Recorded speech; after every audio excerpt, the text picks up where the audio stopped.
हर खबर पर होगी आपकी पकड़। डाउनलोड कीजिए ABP live app.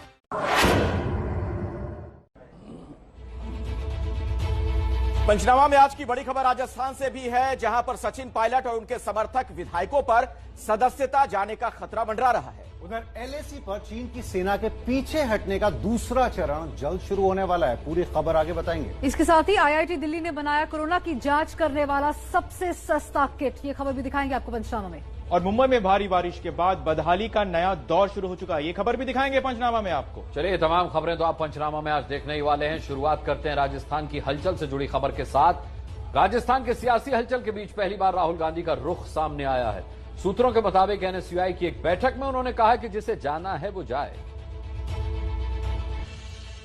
Sachin Pilot को मनाने की तमाम कोशिशों के बाद अब राहुल गांधी ने कड़ा रुख अख्तियार किया है। सूत्रों के मुताबिक राहुल गांधी ने कहा है कि जिसे जाना है जाएगा। पार्टी छोड़कर जाने वालों से डरने की जरूरत नहीं है। इससे पहले पार्टी प्रवक्ता रणदीप सुरजेवाला ने सचिन पायलट से घर लौट आने को कहा। भारतीय जनता पार्टी के किसी भी नेता से वार्तालाप और चर्चा बंद कर दीजिए और परिवार के सदस्य की तरह अपने घर वापस जयपुर लौट आइए। और आपको यह भी बता दें कि राजस्थान विधानसभा के स्पीकर ने सचिन पायलट समेत 19 विधायकों को नोटिस भेजकर पूछा है कि क्यों ना उनकी सदस्यता रद्द कर दी जाए। डिप्टी सीएम और प्रदेश कांग्रेस अध्यक्ष पद से हटाए जाने के बाद सचिन पायलट पर विधानसभा सदस्यता छिन जाने का खतरा मंडरा रहा है। कांग्रेस के चीफ व्हिप की तरफ से की गई शिकायत के बाद स्पीकर सीपी जोशी ने पायलट समेत 19 विधायकों को नोटिस भेज दिया है। स्पीकर ने विधायकों को जवाब देने के लिए 17 जुलाई तक का वक्त दिया है। कल की तारीख में जो निर्णय हुए हैं वो अपने सामने है। उसमें कहीं भी ये बात नहीं कही गई कि कांग्रेस पार्टी से निकाले गए हैं, पदों से हटाए गए हैं। लेकिन ये बात कहीं पर भी अभी तक आलाकमान का फैसला नहीं हुआ है और कांग्रेस पार्टी में वो ही होता है जो आलाकमान फैसला करता है। राजस्थान के अगर 19 विधायकों की सदस्यता रद्द की जाती है तो सदन की संख्या 181 हो जाएगी। तब बहुमत के लिए 92 विधायकों की जरूरत होगी और इतना नंबर गहलोत के पास है, इसलिए सरकार पर कोई खतरा नहीं है। 19 विधायकों को नोटिस भेज दिया गया है। उधर राजस्थान में जारी सियासी घमासान के बीच सीएम अशोक गहलोत ने बीजेपी पर बड़ा आरोप लगाया है। राजस्थान के मुख्यमंत्री अशोक गहलोत के मुताबिक बीजेपी सरकार को गिराने के लिए विधायकों की खरीद फरोख्त कर रही है। उन्होंने कहा कि उनके कुछ साथी बीजेपी के जाल में फंस गए हैं। काफी पहले से विधायकों को खरीदने के दांव चले जा रहे हैं। हॉर्स ट्रेडिंग हो रही है बीजेपी की तरफ से। 10 दिन तक हमें रखना पड़ा लोगों को वहाँ होटल के अंदर। मुझे अच्छा लगा क्या 10 दिन रखना किसे कहते हैं? अगर उस वक्त नहीं रखते हम लोग, अब जो हुआ है खेल मानेसर वाला, गुड़गांव वाला, वो खेल उस वक्त होने वाला था। कई समय से अटकलें लगाई जा रही हैं कि सचिन पायलट का अब अगला कदम क्या होगा। तो एबीपी न्यूज से खास बातचीत में सचिन पायलट ने यह साफ किया है कि वो बीजेपी में शामिल नहीं होंगे। सूत्रों के मुताबिक सचिन पायलट को मनाने के लिए राहुल गांधी ने उन्हें आखिरी 18 महीनों में सीएम बनाने का वादा किया था। दरअसल गांधी परिवार और पार्टी के कई वरिष्ठ नेता नहीं चाहते थे कि पायलट किसी दूसरी पार्टी में जाएं। इसके बाद एबीपी न्यूज के सवालों का जवाब देते हुए पायलट ने साफ किया कि वो बीजेपी में शामिल नहीं होंगे। उनसे पूछा गया, क्या आप बीजेपी ज्वाइन करेंगे? बीजेपी में जाने का कोई सवाल ही नहीं उठता। मैं बिल्कुल स्पष्ट हूँ इस बात पर। फिर ये सवाल क्यों उठ रहा है कि आप बीजेपी के साथ दिख रहे हैं? एक प्रोपेगेंडा किया जा रहा है मेरी छवि को नुकसान पहुंचाने के लिए, ये कहकर कि मैं बीजेपी में जा सकता हूं। पंचनामा में राजस्थान से चलते हैं लद्दाख की तरफ। रक्षा मंत्री राजनाथ सिंह 2 दिन के दौरे पर लेह लद्दाख जाकर वहां सेना की तैयारियों का जायजा लेंगे। चीन के साथ जारी डिसएंगेजमेंट की प्रक्रिया के बीच रक्षा मंत्री राजनाथ सिंह 17 और 18 जुलाई को लेह लद्दाख के दौरे पर रहेंगे। इस दौरान वो चीनी सेना के पीछे हटने के बारे में जानकारी लेंगे।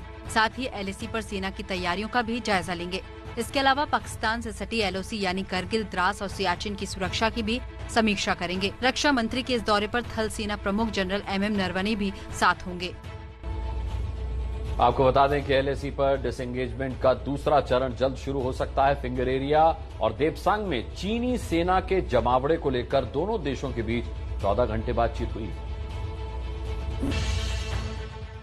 भारत और चीन के कमांडर्स के बीच कल सुबह 11 बजे शुरू हुई बातचीत रात 2 बजे तक चली। भारत ने चीनी सेना के फिंगर एरिया नंबर 4 की रिज लाइन पर मौजूद चीनी सैनिकों का मुद्दा उठाया। इसके अलावा फिंगर 5 से 8 तक भी चीनी सेना बड़ी तादाद में मौजूद है। बातचीत में भारत ने साफ कर दिया कि दोनों देशों की सेनाओं के बीच टकराव कम करने के लिए बेहद जरूरी है कि चीनी सैनिक यहाँ अपना जमावड़ा कम करे।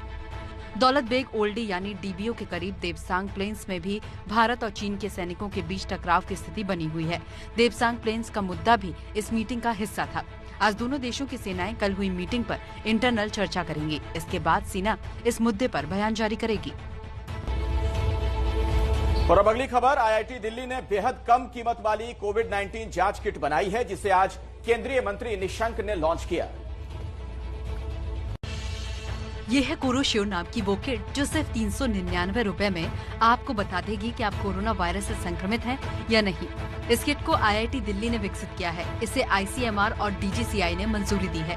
मानव संसाधन विकास मंत्री डॉक्टर रमेश पोखरियाल निशंक ने आज वीडियो कॉन्फ्रेंसिंग के जरिए इस किट को लॉन्च किया। दुनिया की सबसे सस्ती RT-PCR आधारित कोरोना वायरस के लक्षण पहचानने वाली ये किट सिर्फ 85 मिनट में जांच के नतीजे बता देगी, लेकिन इस टेस्ट को आम आदमी नहीं कर सकता। इसे लैब में ही इस्तेमाल किया जा सकेगा। तो सबसे सस्ती कोरोना किट भी आ गई है और कोरोना के मुद्दे पर आज गृह मंत्रालय से जुड़ी संसदीय समिति की अहम बैठक हुई, जिसमें कोरोना की दवाइयां सस्ती करने पर जोर दिया गया। देश में कोविड-19 के बढ़ते मामलों के बीच अब इसके इलाज पर होने वाले खर्च को लेकर सवाल उठ रहे हैं। इसलिए गृह मंत्रालय से जुड़ी संसदीय समिति की बैठक में सदस्यों ने ये मुद्दा उठाया। सांसदों का कहना था कि कोरोना के इलाज के लिए सस्ती और आसानी से उपलब्ध दवाइयों को बढ़ावा दिया जाए, न कि महंगी दवाइयों को। सांसदों के मुताबिक महंगी दवाइयों को बढ़ावा देने के पीछे बड़ी बड़ी फार्मा कंपनियां लगी हुई हैं। इसके अलावा दवाइयों की कालाबाजारी भी अहम मुद्दा है। चलिए अगली खबर का रुख करते हैं। एनकाउंटर में मारे गए गैंगस्टर विकास दुबे के साथी शशिकांत की पत्नी का एक ऑडियो क्लिप वायरल हो रहा है, जिससे पुलिस को अहम सुराग मिल सकते हैं। कानपुर के बिकरू कांड में नए नए वीडियो और ऑडियो सामने आ रहे हैं, जो इस तरफ इशारा कर रहे हैं कि 2 जुलाई को वहां पुलिस की टीम पर जो हमला हुआ उसमें महिलाओं की भी भूमिका थी। विकास दुबे के ममेरे भाई शशिकांत की पत्नी मनु का एक और ऑडियो वायरल हुआ है, जिसमें वो अपने भाई से कह रही हैं कि उसका नंबर मोबाइल फोन से डिलीट कर दो। हेलो, हाँ जी, मेरा ये नंबर जिसके पास है सब लोग अपने मोबाइल से डिलीट कर दो। हम ये मोबाइल खोल नहीं पा रहे हैं, सिम तोड़ नहीं पा रहे हैं। बहुत ज्यादा प्रॉब्लम खड़ी होने वाली है। कल्लू पकड़ गया है। 2 जुलाई की रात को जब गोली चल रही थी तब शशिकांत की पत्नी फोन से सभी को लोकेशन बता रही थी। इस बीच मुठभेड़ में मारे गए अमर दुबे की पत्नी खुशी का एक वीडियो सामने आया है, जिसमें वो विकास दुबे को मामा कहती नजर आ रही है। बात करते हैं मुंबई की और मुंबई की बारिश की। मुंबई में फिर से बारिश से बदहाली का दौर शुरू हो गया है। आज हुई बारिश से अलग अलग इलाकों में लाखों लोगों को परेशानी का सामना करना पड़ा। कहीं बारिश से जल जमाव है तो कहीं भारी लंबा जाम। ये मुंबई की हर बार की कहानी है। हिंद माता साइन किंग सर्कल की सड़कें पानी में डूबी हुई हैं। दक्षिण मुंबई यानी छत्रपति शिवाजी महाराज टर्मिनस स्टेशन की ओर जाने वाला रास्ता है ईस्टर्न एक्सप्रेस हाईवे का, और आप सड़क की तस्वीर देखकर अनुमान लगा सकते हैं कि ये सड़क नहीं मानो कोई तालाब नजर आती है। जोरदार बारिश के बाद दादर की सड़कें तालाब बन चुकी हैं। वहीं अंधेरी सबवे पानी से लबालब नजर आ रहा है।